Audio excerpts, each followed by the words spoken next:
28ஆம் அத்தியாயம். முறிந்த காலிலும் திருகிய கையிலும் கட்டுப்போடப்பட்ட அவன் ஊர் மந்தையில் படுக்க வைக்கப்பட்டிருந்தான். 2 மாதங்கள் கடந்து விட்டன.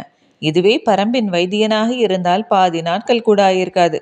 திரையர்கள் உடல் வலிமையில் இணையற்றவர்கள்தான். ஆனால் மருத்துவத்தில் பரம்பு மக்களுக்கு ஈடு சொல்ல முடியாது என்று தோன்றியது சூழிவேலுக்கு. கட்டுகள் கழட்டப்படும் நாளுக்காக காத்திருந்தான். தூதுவையின் குரல் அவனுக்கு மிகவும் தேவைப்பட்டது. அவள் அருகில் வரும்போதெல்லாம் தேக்கன்தான் நினைவுக்கு வந்தான். காட்டில் மனிதன் எந்த சவாலையும் எதிர்கொண்டு வாழும் பயிற்சியை அளித்தது தேக்கன்தான். எந்த சூழலையும் வெல்லும் வித்தையை அவன்தான் கற்றுக் கொடுத்தவன். ஆனால் தன்னை சுற்றி எதுவும் நிகழாமல் மனம் ஏன் ஒடிந்து விழுகிறது? சிதைந்த மனம் கன நேரத்தில் எப்படி துளிர்த்து எழுகிறது? இதை பற்றி தேக்கன் எதையும் சொல்லவில்லையே. இயற்கையின் ஆதி ரகசியத்தை செடி கொடிகளிலிருந்தான் கற்றுக்கொள்ள வேண்டுமா? வழுக்குப்பாறையைப் போல பார்வை மாறினால் பற்றியேற விழுதியது. நினைவு ஏன் கட்டுப்பட மறுக்கிறது? செடி கொடிகளுக்கும் விலங்குகளுக்கும் இப்படித்தான் நிகழுமா, அல்லது மனிதனுக்கு மட்டுமானதா? வினாக்கள் வினாக்களாகவே இருந்தன.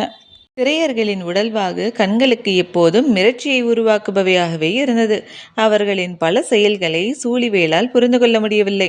அவனுக்குள் என்ன நடக்கிறது என்பதையே அவனால் புரிந்து கொள்ள முடியவில்லை. அவன் எப்படி திரையர்களை புரிந்து கொள்வான்? இடையிடையே ஊரின் நினைவு வந்து போய்கொண்டிருந்தது. நடுக்காட்டுக்குள் தான் இப்போதும் இருக்கிறோம். ஆனாலும் நம் காடு என்று தோன்றாமல் இருக்கிறது. தேக்கனும் மற்றவர்களும் பயிற்சி முடித்து எப்போது ஊர் திரும்புவார்கள்? நாம் அதற்கு முன் திரும்பி விடுவோமா என்று எண்ணிக்கொண்டிருக்கும் போது பெரும் சத்தத்துடன் ஒரு இளைஞனை தோளில் வைத்து தூக்கி வந்தனர். மேலெல்லாம் குருதி சிந்தியபடி இருந்தது. அவன் கைகளில் ஏதோ ஒரு இலையை வைத்திருந்தான். மந்தையில் பெரியவர்கள் உட்கார்ந்தனர். ஊரே கூடியது. உள்ளே என்ன நடக்கிறது என்று சூழிவேலுக்கு தெரியவில்லை. ஆனால் எல்லோர் முகங்களிலும் பெரும் மகிழ்ச்சி இருந்தது. நல்ல செயல் நடைபெறுகிறது என நினைத்து கொண்டான். மறுநாள் காலையில் தூதுவை அவனை பார்க்க வந்தபோது அவள் சொன்னாள், அவன் காட்டெருமையை வீழ்த்தி வெற்றி இலையை பறித்து வந்தான். அதனால் ஊரே அவனை கொண்டாடியது. எத்தனை பேர் சேர்ந்து வீழ்த்தினார்கள் என கேட்டான். ஒரே ஆள்தான் வீழ்த்தினான் என்று சொன்னாள். ஒரே ஆள் ஒரு காட்டெருமையை எப்படி வீழ்த்த முடியும்? நீ சொல்வது நம்பும்படியாக இல்லையே என்றான். எந்த ஆயுதமும் வைத்துக் கொள்ளலாம். ஆனால் தனியொருவனாக காட்டெருமையை வீழ்த்தி மலைமுகட்டில் இருக்கும் வெற்றி இலையை பறித்து மந்தைக்கு வந்து சேரும் வீரனைத்தான் திரையர் குலப்பெண்கள் ஏற்றுக்கொள்வாள். இல்லையென்றால் எந்த பொண்ணும் அவனை ஏற்க மாட்டாள் என்றால் சூழிவேலால் நம்ப முடியவில்லை. தனியொருவனாக எப்படி காட்டெருமையை வீழ்த்த முடியும்? நீ பொய் சொல்கிறாய் என்றான். இதே மந்தையில்தான் நான் வந்து சொன்னேன். ஒருவன் பச்சை செடியை எரிய வைக்கிறான், பறவையை மயங்க வைக்கிறான் என்று. நம்பும்படியாகவா இருக்கிறது என்று கேட்டார்கள். அதுதானே உண்மை. அதே போலத்தான் இதுவும். அப்போது அவர்கள் நம்ப மறுத்தார்கள். இப்போது நீ நம்ப மறுக்கிறாய் என்றாள். சூழிவேலால் இந்த உண்மையை ஏற்றுக்கொள்ள முடியவில்லை. எவ்வளவு வலிமை வாய்ந்தவனாக இருந்தாலும் தனியொருவனாக எப்படி காட்டெருமையை அடக்க முடியும் என்று தன்னைத்தானே மீண்டும் மீண்டும் கேட்டுக்கொண்டே இருந்தான். நீண்ட நேரம் கழித்து அவள் மண்வட்டியில் ஊன் சோறு கொண்டு வந்து கொடுத்தாள். மலையரசி சோற்றுக்கு ஊடே பெரும் பெரும் கரித்துண்டுகள் கிடந்தன. மிகவும் சுவைத்து தின்றான். சோற்றுக்குள் கிடப்பது அவன் வெற்றி கொண்ட காட்டெருமையின் கறி என்றாள். அவள் சொன்ன உண்மை சூழிவேலின் வயிறு வரை வந்து சேர்ந்தது. ஆனாலும் அவனால் நம்ப முடியவில்லை. காட்டெருமைகளிடமிருந்து விலகிச் செல்லவும் விரட்டினால் தப்பிக்கவும் தானே நமக்கு தெரியும். அதை எப்படி வீழ்த்த முடியும் என்று காட்டெருமையின் கரியை உண்டு கொண்டே சிந்தித்தான். உண்டு முடித்ததும் அவள் தான் கொண்டு வந்த வெற்றி இலையை கொடுத்தாள். காட்டெருமை கறி தின்றால் அதை போலவே நாமும் இலைத்தழைகளை தின்ன வேண்டுமா என கேட்டான். காட்டெருமையின் கறி மிகவும் வலிமை வாய்ந்தது. அது செரிக்க வேண்டுமானால் வெற்றி இலையை உண்ண வேண்டும் என்று சொல்லியபடியே நீட்டினாள். வெற்றி இலையை வாங்கி மெல்லத் தொடங்கினான். அதன் காரச்சுவை மிகவும் பிடித்து போனது. அவன் மெல்வதை நிறுத்தவே இல்லை. கேட்டு வாங்கி தின்று கொண்டே இருந்தான். அவனுக்கு கொடுப்பதில் அவளுக்கு ஒரு மகிழ்ச்சி. கொஞ்சம் கொஞ்சமாக சிவக்கத் தொடங்கும் அவன் உள்ளுதறுகளை பார்க்கும் ஆர்வத்தில் இருந்தன அவள் கண்கள். அவன் மீண்டும் மீண்டும் கை நீட்டினான். காட்டெருமையை விட நீ அதிகமாகவே தின்றுவிட்டாய், போதும் என்று சிரித்தபடியே சொல்லிவிட்டு போய்விட்டாள். நன்கு தேறிவிட்டது. எழுந்து நடக்கவும் ஓடவும் தாவி குதிவுமாக உடலை தயார் செய்தான். உள்ளம்தான் அதற்கு எதிராக செயல்பட்டு கொண்டிருந்தது. தில்லை மரத்தின் புகை இல்லாமலேயே காதல் கண்ணை கட்டியது. ஒரு மாலை வேளையில் தான் வந்து சேர்ந்த அந்த பாறையை பார்த்தபடி ஆற்றோரம் உட்கார்ந்திருந்தான். தூதுவையும் அந்த இடத்துக்கு வந்தாள். இருவரும் பேசிக்கொள்ளாமல் நீண்ட நேரம் உட்கார்ந்திருந்தனர். அமைதி பெரும் பாறையாக உருத்திரண்டு நின்றது. இப்போது இருவரும் அதன் இடுக்கில் சிக்கியிருந்தனர். பாறையை நகர்த்தி வெளியேற இருவருக்கும் விருப்பமில்லை. எண்ணங்கள் எங்கெங்கோ போயின. அதுவும் சுகமாகத்தான் இருந்தது. பேசிக் கொள்ளாமலேயே அவள் எழுந்தபோதுதான் அவன் கவனித்தான். அவளின் வலது தோள்பட்டையின் மேல்புறத்தில் உள்ளங்கை அளவுக்கு கரும்பச்சை நிற மச்சம் ஒன்று இருந்தது. அதன் ஒரு பகுதியை அவளது மேலாடை மறைத்திருந்தது. அதை பார்த்தபடி என்ன இது என்று கேட்டான். அதுவா, வெற்றியிலை மச்சம் என்று சொல்வார்கள். எங்கள் குலத்தில் நிறைய பேருக்கு இது இருக்கும் என்று சொல்லியபடி அவள் புறப்பட்டாள். மனதுக்குள் நிகழ்ந்து கொண்டிருக்கும் உரையாடலை பேச்சு கொடுத்து கலைக்க அவள் விரும்பவில்லை. நாட்கள் சென்றன. அடுத்த இளைஞன் காட்டெருமையை வேட்டையாடுவதை பார்க்க வேண்டும் என்று அவன் காத்திருந்தான். அந்த நாளும் வந்தது. ஊராரோடு சேர்ந்து அவனும் காட்டின் உச்சி பகுதிக்கு சென்றான். எல்லோரும் முகட்டின் மேல் இருந்த பாறையில் ஏறி உட்கார்ந்தனர். இரு மலைகள் சரிந்து இணையும் பகுதி. நடுவில் நீர் சிறுத்து ஓடிக்கொண்டிருந்தது.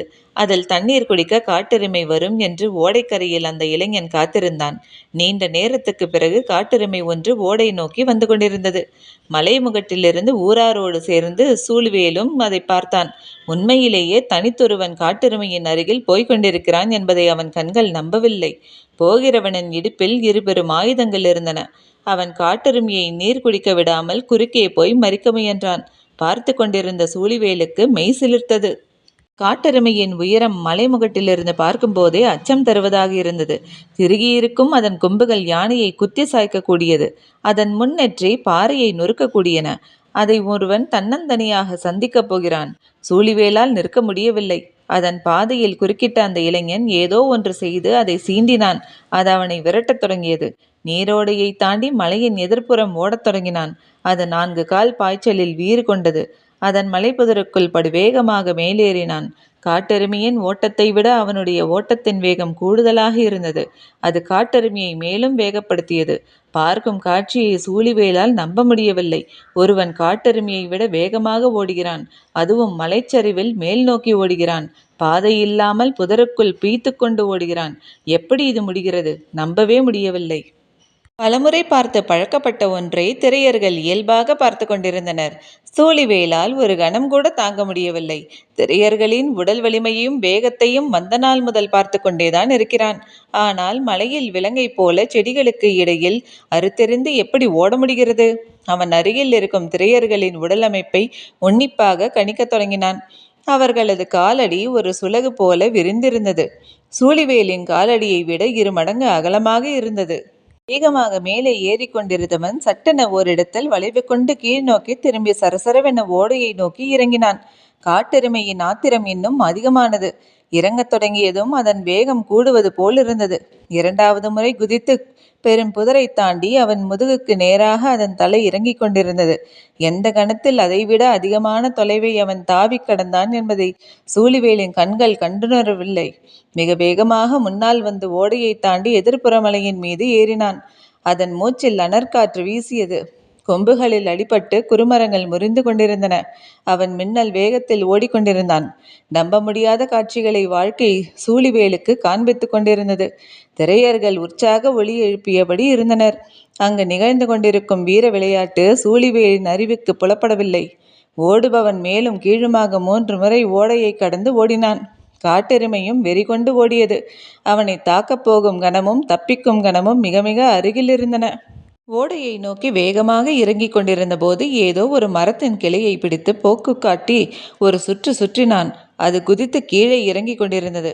அவன் அதன் பின்புறம் இறங்கிக் கொண்டிருந்தான். புதர் அசைவில் என்ன நிகழ்ந்தது என துல்லியமாக தெரியவில்லை. அவ்வளவு நேரம் உட்கார்ந்து பார்த்து கொண்டிருந்த திரையர்கள் எழுந்து நின்று பேரொலி எழுப்பினர். அவன் மீண்டும் முந்திக் கொண்டு ஓடையை கடந்து மேலே ஏறத் தொடங்கினான்.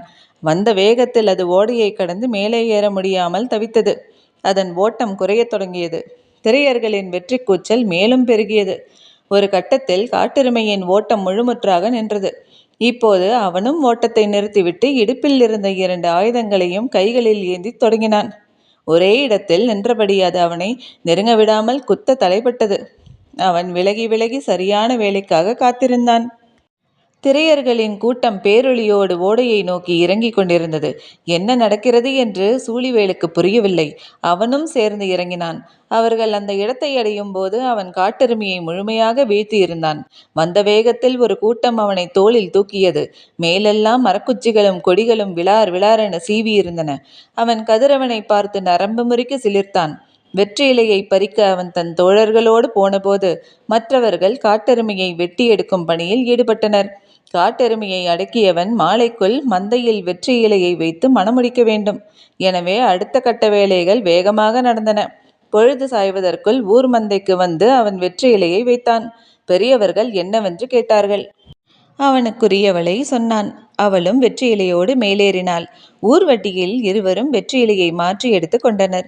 ஊன் தயாரானது. கொண்டாட்டம் தொடங்கி இரவு முழுவதும் நீண்டது. வழக்கம் போல் மந்தையில் இருந்த அவனுக்கு ஊன் சோறும் வெற்றி இலையும் கொண்டு வந்தாள் தூதுவை. அவன் எதுவும் சொல்லாமல் வாங்கி சாப்பிட்டான். நான் சொன்னதை நேரில் பார்த்த பிறகுதான் ஊர் நம்பியது. நீயும் அப்படித்தானே என்று கேட்டாள். அவன் பதில் ஏதும் சொல்லாமல் இருந்தான். வாழ்வில் முதன்முறையாக தன்னால் ஒன்றை செய்ய முடியாது என்பதை ஏற்றுக்கொள்ளவும் முடியாமல் மறுக்கவும் முடியாமல் அவன் தடுமாறிக் கொண்டிருந்தான். அந்த தடுமாற்றத்தை அவள் உணர்ந்தாள். ஆனாலும் அவளின் நம்பிக்கையை வெற்றி இலையை கொடுக்கும்போது கைத்தொட்டு கடத்திவிட்டுத்தான் எழுந்தாள். நாட்கள் சென்றன. அந்த மலை சரிவுக்கு பல நாட்கள் போய் வந்து கொண்டிருந்தான். எப்போதாவது காட்டெருமைகள் வந்து நீர் குடிப்பதை தொலைவிலிருந்து பார்ப்பான். அதன் உருவ அமைப்பும் வலிமையும் முன்னெற்றியில் திரண்டிருக்கும் எலும்பின் திரட்சியும் பார்க்கவே அச்சம் தருவன போல இருந்தன. ஒருமுறை அதை சீண்டி பார்க்க அருகில் போக முடிவெடுத்த கணமே அது விரட்டத் தொடங்கி படுவேகமாக மலை மேல் ஏறினான். அதன் வேகம் என்ன என்பது அப்போதுதான் அவனுக்கு புரிந்தது. மேல் நோக்கி ஏறும்போது அதன் வேகம் அதிகமாகிக் கொண்டே இருந்தது. ஏதேதோ வித்தை காட்டி இறுதியில் உயிர் பிழைத்து ஊர் வந்து சேர்ந்தான். மேலெல்லாம் செடிகளும் கொடிகளும் குச்சிகளும் கிழித்து எடுத்திருந்தன. வரும்போதே பச்சிலைகளை பறித்து கொண்டு வந்தான். அரைத்து பூசிக்கொண்டு படுத்தான். மனம் முழுவதும் காட்டெருமையின் பாய்ச்சலும் தூதுவையின் மீதான காதலும் சரிசமமாக இருந்தன. கிழவி ஒருத்தி அவன் அருகே வந்து உட்கார்ந்தாள். காட்டெருமையை வீழ்த்தப் போகிறவர்கள் வெற்றி இலையோடு வருவார்கள். நீ என்ன பச்சிலையோடு வந்திருக்கிறாய்? அவமானப்படுதல் அவனுக்கு அறிமுகமாகிக் கொண்டிருந்தது. பால் கொரண்டியை எரிக்கவும் பறவையை மயக்கவும் வித்தை தெரிந்தால் போதும், இதற்கு வீரம் வேண்டும் என்றாள். தொடர்ந்து மனம் சீண்டப்பட்டு கொண்டிருந்தது. அந்த இடத்தை கடந்து போன தூதுவை கிழவி இவனோடு இருப்பதை பார்த்து சிரிப்பொன்றை உதித்துவிட்டு போனாள். இவனது கோபம் மேலும் கூடியது. கிழவியும் விடுவதாக இல்லை. காட்டுக்கோழியை கூட பிடிக்க முடியாதவன் காட்டெருமையை எப்படி பிடிப்பான் என்று அவளாக கேள்வி கேட்டுவிட்டு எழுந்து போய்விட்டாள். இவனால் தாங்கிக் கொள்ள முடியவில்லை. மறுநாள் அந்த மலைச்சரிவை நோக்கி மீண்டும் போனான். காட்டுக்கோழிகளின் கூவல் சத்தத்தை கடந்த அவனுக்கு கிழவி சொன்னது நினைவுக்கு வந்தது. ஏனோ காட்டுக்கோழியை பிடித்து பார்ப்போம் என்று தோன்றியது. உப்புகளின் மீதேறி தாவி சென்று கொண்டிருந்தது. அது மீண்டும் பறக்கும் வேலைக்காக காத்திருந்தான் சூழிவேல். படபடத்து மேலெழுந்த காட்டுக்கோழி அவன் வீசிய கல்லால் சுருண்டு விழுந்தது. அதை போய் பார்த்துவிட்டு எடுக்காமல் போய்விட்டான். கிழவி நம்மை இவ்வளவு எளிதாக நினைத்து விட்டாளே என்று தோன்றியது. மாலையில் மந்தைக்கு திரும்பியதும் கிழவி அவன் அருகில் வந்தாள். கோழி எங்கே என்று கேட்டாள். நான் கோழியை அடித்து விட்டேன் என்று சொல்வது வீரனுக்கு அழகல்ல. அதே நேரத்தில் கோழியை கூட பிடிக்க முடியாதவன் என்று இவள் நம்மை பற்றி நினைத்திருப்பதையும் மாற்ற வேண்டும். என்ன செய்வது என்று சிந்தித்தான். எரிந்த இடத்தில் கிடக்கிறது, வேண்டுமென்றால் போய் எடுத்துக்கொள் என்றான். எடுக்க வேண்டியது நீதான், ஏன் எடுக்காமல் வந்தாய் என கேட்டாள். அவளது கேள்வியின் நோக்கம் அவனுக்கு புரியவில்லை. அதன் கால்களை பார்த்தாயா என்றாள். காட்டுக்கோழியின் காலில் பின்புறம் சிறு விரல் ஒன்று இருக்கும். அதை போலவே காட்டெருமையின் பின்னங்கால் குழம்பின் பின்புறம் சிறு தசை ஒன்று வளர்ந்திருக்கும். சரியாக அந்த தசையை அடித்துவிட்டால் அதன் பின்னங்கால் நரம்புகள் இழுத்து கொள்ளும். அதனால் காலை நகர்த்த முடியாது. இருந்த இடத்தில் இருந்துதான் போராடும். அதன் பிறகு அதை ஆயுதம் கொண்டு வீழ்த்திவிடலாம் என்று குறிப்பிச் சொன்னாள் கிழவி. சூழிவேன் அன்று பார்த்த காட்சியை நினைத்தான். 3 முறை மலைச்சரிவின் மேலும் கீழுமாக ஓடியவன் 3ஆம் முறை இறங்கும்போது சட்டென ஓரிடத்தில் விழுதை பிடித்து சுழன்று காட்டெருமையின் பின்புறம் தாக்கியது இதைத்தானா என தோன்றியது. அவனின் கோபத்தை கிழவி தூண்டிய போது தூதுவை சிரித்து கொண்டே போனதற்கான காரணம் இப்போதுதான் அவனுக்கு புரிந்தது. ஆனால் பொழுது மறைவதற்கு சிறிது நேரத்துக்கு முன் சூழிவேல் மந்தையை நோக்கி தட்டு தடுமாறி நடந்து வந்தான். அவன் மேல் பழையபடி கீறல் காயங்கள் இருந்தன. குருதி கசிந்து கொண்டிருந்தது. மீண்டும் ஆற்றில் விழுந்து பாறையில் அடிபட்டு வருகிறானா என்று பார்ப்பவர்கள் எண்ணினர். ஆனால் அவன் கையில் வெற்றி இலை இருந்தது. இதை ஏன் பறித்து வருகிறான் என்பது புரியவில்லை. வந்தவன் மந்தையில் ஏறி அமர்ந்தான். ஊர்வட்டியில் வெற்றி இலையை வைத்தான். எல்லோரும் கூடினர். யாருக்கும் ஒன்றும் புரியவில்லை. வெற்றி இலையை பறிக்கப் போய் ஏன் இவ்வளவு காயங்களுடன் வந்திருக்கிறான் என்று ஒருவர் மாற்றி ஒருவர் கேட்டுக்கொண்டிருந்தனர். 3 இளைஞர்கள் மந்தை நோக்கி வந்து சொன்னார்கள். அவன் காட்டெருமையை வீழ்த்தி வெற்றி இலையை பறித்து வருகிறான். ஊர் இதை நம்பவில்லை. நீங்கள் சொல்வது உண்மையா என்று மீண்டும் மீண்டும் கேட்டனர். அந்த இளைஞர்கள் சொன்னார்கள், நாம் பலமுறை மேலும் கீழும் ஓடவிட்டுத்தான் காட்டெருமையின் பின் நரம்பை அடிப்போம். இவனோ முதன்முறையே அடித்து விட்டான். ஊரார் அதிர்ந்து போனார்கள். சூழிவேல் ஊர்வட்டியில் வெற்றி இலையை வைத்தபடி பேசாமல் இருந்தான். ஊராருக்கு என்ன சொல்வதென்று புரியவில்லை. சூழிவேல் எதுவும் பேசவில்லை. இவன் என்ன கேட்க வருகிறான் என்பதும் ஊராருக்கு புரியவில்லை. ஊரின் வயது முதிர்ந்த கிழவன் கூட்டத்தை விளக்கச் சொல்லி உள்ளே வந்தார். அவன் ஊர்வட்டியில் வைத்திருந்த வெற்றி இலை ஒன்றை எடுத்து திருப்பி பார்த்தார். அவர் கண்கள் வியப்பு கொண்டு விரிந்தன. அடுத்த வெற்றி இலையை எடுத்து பின்புறம் திருப்பி பார்த்தார். ஊரார்கள் அவரையே உற்று பார்த்து கொண்டிருந்தனர். அவரோ அவன் வைத்த அனைத்து வெற்றி இலைகளையும் எடுத்து திருப்பி திருப்பி பார்த்துவிட்டு பெருமூச்சு விட்டார். இவன் முன்வைத்துள்ளது அனைத்தும் ஆண் வெற்றிலை என்றார். திரையர்கள் திகைத்து போனார்கள். மிகச்சிலருக்கு மட்டும்தான் வெற்றிலையில் உள்ள வேறுபாடுகள் தெரிந்தன. வெற்றிலையின் பின்புறம் இருக்கும் நரம்புகள் மூன்றும் ஏற்ற இறக்கம் இல்லாமல் ஒன்று போல் இறங்கியிருந்தால் அது ஆண் வெற்றிலை. மேலே இருப்பது இறங்கியும் மற்ற நரம்புகள் விலகியும் இறங்கியும் இருந்தால் அது பெண் வெற்றிலை. சூழிவேல் ஊர் வெட்டியில் ஆண் வெற்றிலையை கொண்டு வந்து வைத்துவிட்டான். இப்போது எதிர் வெற்றி இலையாக பெண் வெற்றிலையை ஊர் வைத்தே ஆக வேண்டும். என்ன செய்வது என்று சிந்தித்தனர். இனி புறப்பட்டு வெற்றி இலை கொடியிருக்கும் மேல்காட்டுக்கு போவதற்குள் இருட்டிவிடும். அதன் பிறகு பெண் வெற்றிலை இலையை தேடி பறித்து வருவதெல்லாம் இயலாத செயல். ஆனால் பொழுது மறைவதற்குள் எதிர் வெற்றிலை இலையை வைக்க வேண்டும் என்பது ஊரின் மரபு. என்ன செய்யலாம் என்பதறியாது எல்லோரும் திகைத்து கொண்டிருக்கையில் தூதுவை மந்தை நோக்கி வந்தாள். இவள் ஏன் உள்ளே வருகிறாள் என்பது யாருக்கும் புரியவில்லை. அனைவரையும் விலகச் சொல்லியபடி நடுமந்தைக்கு வந்த அவள் ஊர்வட்டியில் எதிர் வெற்றி இலையை வைக்க வேண்டிய இடத்தில் கால் மடக்கி அமர்ந்தாள். வலது தோள்பட்டையின் கிடந்த ஆடையை மெல்ல விலக்கியபடி சூழிவேலின் கண்களை நேர்கொண்டு பார்த்தாள். அவளின் தோளில் கரும்பச்சை நிற வெற்றிலை இலை மச்சம் இருந்தது.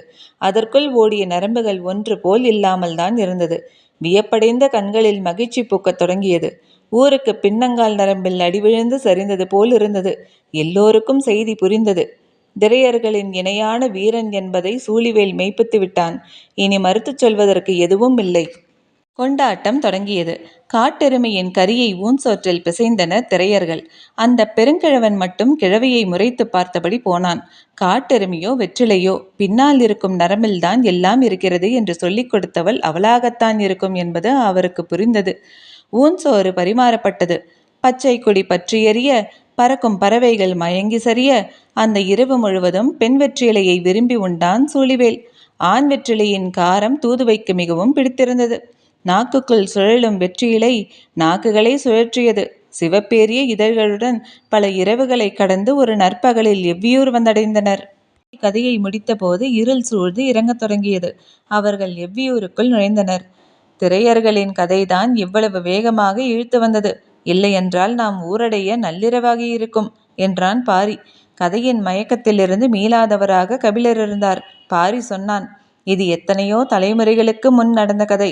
அதன் பிறகு திரையர்களுக்கும் வேளிர்களுக்குமான திருமண உறவுகள் பெரிதாக நடக்கவில்லை. காரணம், அவர்களின் நாடு இந்த மலைத்தொடரில் ஏதோ ஒரு எல்லையில் இருக்கிறது. எப்போதாவது ஒரு முறை ஊர் வழிபாட்டுக்கு வந்து அழைத்துச் செல்வார்கள் என்று என் தந்தை சொல்வார். அதுவும் அவரின் தந்தையார் காலத்துக்கு பிறகு வரவில்லை என்பார். நிலப்பரப்பில் ஏற்பட்ட இடைவெளி அல்லவா? ஆம், ஆனால் உயிருக்குள் கலந்துவிட்டால் நிலவியல் இடைவெளியில் என்ன செய்ய முடியும் என்றான் பாரி. அவன் சொல்ல வருவது கபிலருக்கு புரியவில்லை. இளையவளை நன்கு கவனித்து பார்த்திருக்கிறீர்களா என்று கேட்டான். சங்கவையா? ஆம். என்ன? சின்ன புன்னகையுடன் பாரி சொன்னான். அவளின் வலது தோள்பட்டையில் முன்புறம் கரும்பச்சை மச்சம் ஒன்று இருக்கிறது. அவள் வளர்ந்து பெரியவளானால் அது வெற்றிலையின் வடிவம் கொள்ளும். கபிலர் திகைத்து போனார். என்ன சொல்வதென்று தெரியவில்லை. வாய் மட்டும் முணுமுணுத்தது. கதைகள் ஒருபோதும் முடிவதில்லை. இத்துடன் அத்தியாயம் முடிவடைந்தது. நன்றி.